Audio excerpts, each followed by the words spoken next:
خو ظالم او بېخرده حکامو که نشي کولی لا اقل د امریکا او د دې متحدینو او د اسرائیلو سفیران خو خپل ملک نه وشړئ.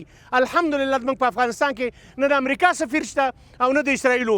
که وایي تا به لیدلي چې همدلته مو ورته پوستکي ویسته د هر فلسطیني انتقام مو ترې اخیسته که نه اخیسته. یعنې زړه مو د فلسطینیانو سره دی، درد مو د فلسطینیانو سره دی. دوی سره اعلان د همدردي کوو، دوی سره اعلان د امراضۍ کوو، موږ سره په غم شریک یو، یوازې مو نه. اگر او کافر ایرانی باشد، اگر او کافر پاکستانی باشد، اگر او کافر عجم باشد، اگر عرب باشد، ما از هیچ کافر حراس نداریم، نه از روسش، نه از امریکایش، نه از اسرائیلش. الحمدلله ما مؤمن هستیم و از هیچ کافر حراس نداریم.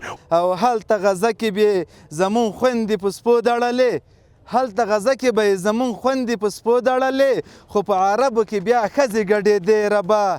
او هو د زاهد وطن مظلوم و ډېر بېوسه ولو، هو د زاهد وطن مظلوم و ډېر بېوسه ولو، خو زمونږ په درد به یې له سترګو اوښکې تلې ربا. أنا طالب علم شرعي من الشعب الأفغاني، وإن اليوم قد اجتمع هنا الشعب الأفغاني في تعزية الدكتور إسماعيل هنية الشهيد تقبله الله.